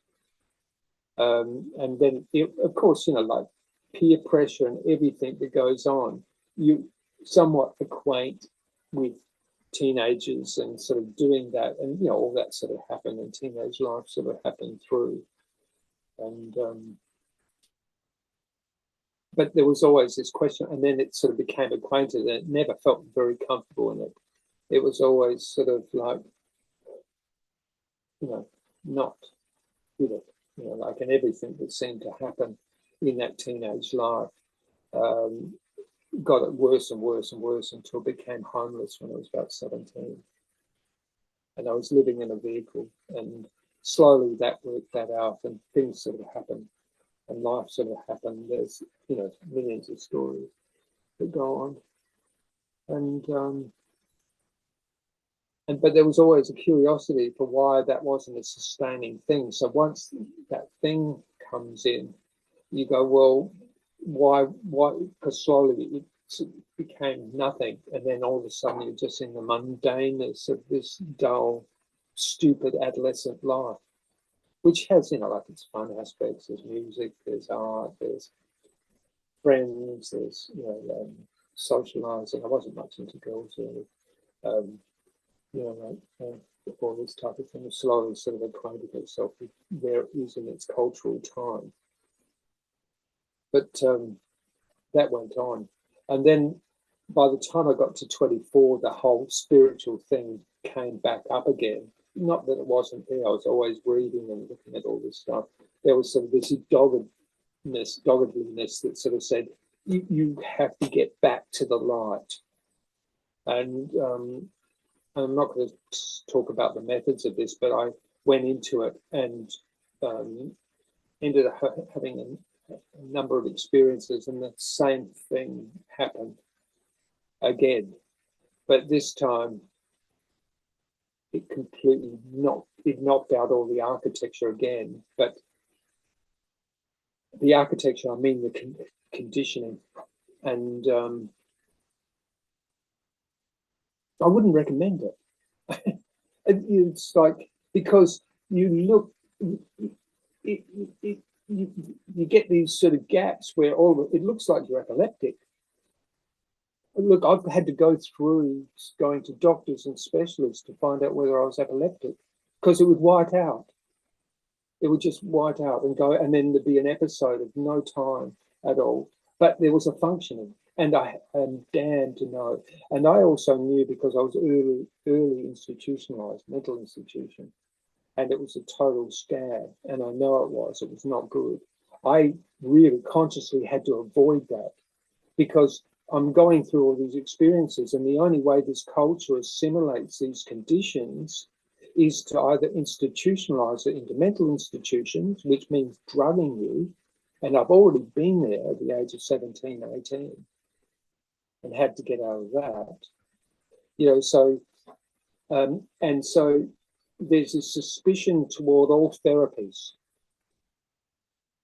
A suspicion, that's how it was, and I'm not now, but there was a suspicion. I'm fine about all these things now, but there was a suspicion toward it, because I could see the ineptitudes of these things. It was just a way of controlling people in a certain way, because the beehive human circumstance of what was then Adelaide, or any city you're in, works in those degrees. And if you're not there, then and if you get recognized at all, you're going to be institutionalized. You're going to either be institutionalized by Centrelink, Social Security, or mental institutions, or prisons, depending on what your disposition is.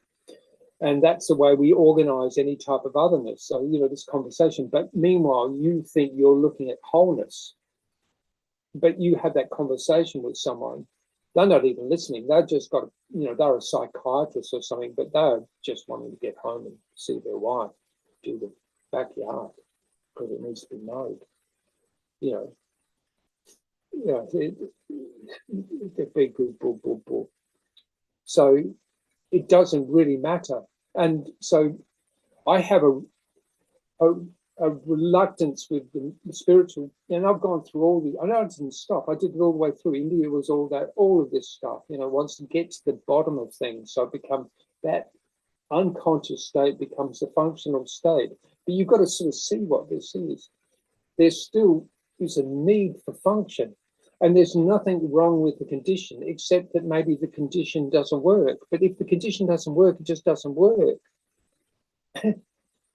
Nothing you need to do about it. It'll be really, really obvious. If it's not obvious, you'll fight for it. And if you fight for it, you put yourself into other circumstances until you can have that condition. And that's the way human beings are. And there's nothing wrong with that. It's just also part of the way it is. Everything's sort of happening the way it is. You can't sort of change anything. Things are changing. Things might change. I think the biggest hardness is we have these conversations, because I can sit and be quiet and be in meditation, but there's something here in the message of there not being an ever-present standing self. There isn't a soul. It's not important. There's no need for belief.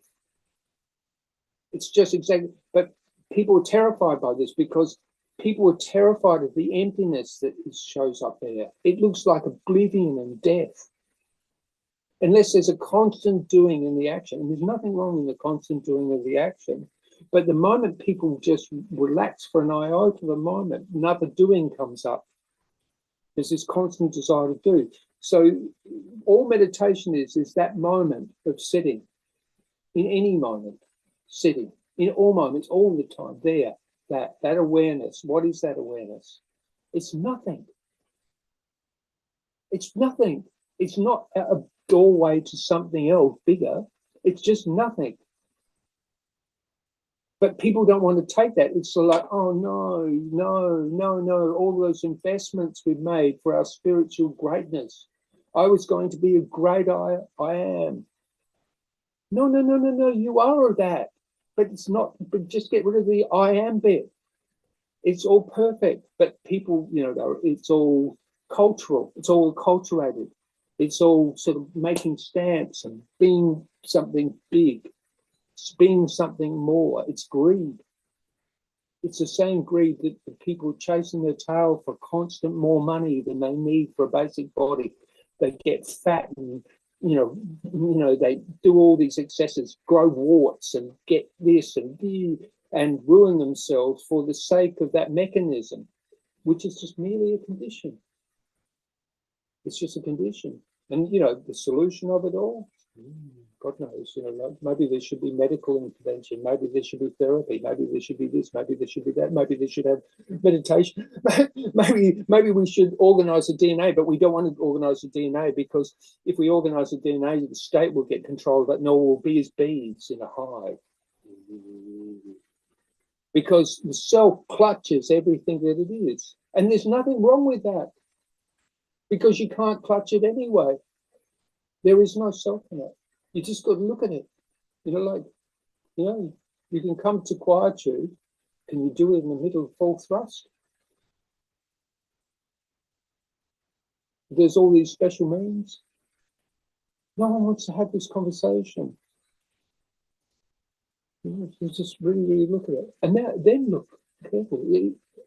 If you bring in Ramana, I appreciate Ramana because of the inquiry. What I really loved about Ramana, and I with all these radical non-dualist things that are coming up through Tony Parson and all that leg of things, I can see what they're doing because you have to sort of extract everything out of it, all the religious trappings, everything, because you can see what goes on with religion. I saw some footage this morning of Paris, and for what was a beautiful sort of quaint Paris, 20 years ago, now is filled with a huge Muslim population who's completely occupied, and that's the new culture. And people, I'm not saying anything wrong about it, but now it's that religious fervor, and they're talking about rapes every hour and violent crime and thousands of phones, and anyway, this is just happening. It's just like another war field. And people do all this thing now. We're sort of multicultural. It seems to be in flux. Humanity has gotten to this point now. We've got a populace so big, all the animals want to be humans, apparently. Now, well, I would say we're all animals. This just seems to be more intelligent. It learned how to technology. It learned top technology. It learned how to use a fire. It created a wheel. It did all these number of things that are now, if you care to learn, are just mechanistic things like square blocks in a square hole. And for all that genius that happens in humanity, it's just simply that. It's just simply that. It's just that. It's just that genius but rather than it being for an equanimity amongst humanity, it's about sort of prioritizing for who can be the top dogs. And men and women do it all the way over. It's not just men with their warmongering. You can see it in women when they get into politics, they become as vicious as anything else. But no one wants to look at it. Everyone wants to sort of say, oh, I'm good, everything's good, and everything, even to sort of say this is perfect. Yeah. For here, it's fine. For this, fine. It's really, really easy. No problem. A little bit of a hiccup here and there, but no big problem. It's easy. Life of itself is easy. So Ramana I love because in that inquiry, he pushes for the eye of the eye. So, invariably, if you got to do the spiritual thing and do it to its end, get to it like if you really want to, because all you got to do is find that there is no I. All there is this. We've got Ekomananda coming sideways. Hello. Must have an echo through the door. See, this is the beauty of technology. I'm in this little room with paintings filled. And Ekomananda's just over there in this really spacious glass-filled house. Anna Marie seems to be, the goddess of mandalas is sort of sitting behind. Oh, isn't it lovely? Look. Yeah, that's nice. Yeah, that's nice. Mm-hmm. I'm going to have to get going soon. Yeah, I think so too. Anyway, got to Raven. I guess that's what I wanted to do. That was juicy. yeah. Well, getting into it a little bit more, like getting into it a little bit more, because no one people meditate, but what are they wanting? People say enlightenment, then it means quietude. Well, then quietude. Good. But then what happens in that time where you don't see yourself being quietude? You make yourself wrong for it, or not enlightened. So everyone's vying for enlightenment. It becomes just another field of, aggression. Yeah, or competitive. I like this Italian gesture, Matt. I like this one. It does it so beautifully. Just not that. Yeah. It's all too good. Anyway. I think that sounded off pretty clearly. I think I fell asleep again this morning. Ekomananda woke me up at about 8 o'clock, and then I was in a deep sleep, and then all of a sudden Ekomananda walked into the room and said to me, "It's time! It's time!" Look, she's going to pull it together. One doesn't say anything that appears to be quite personal.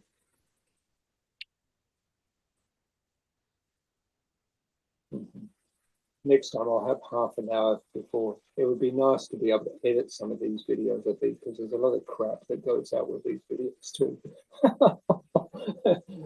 I have a client at 1 o'clock. I have to finish this soon, if that's okay. Yes. Great sharing, Sunyata. Thank you. Thank you. Thanks for being here. That's nice. Three Musketeers.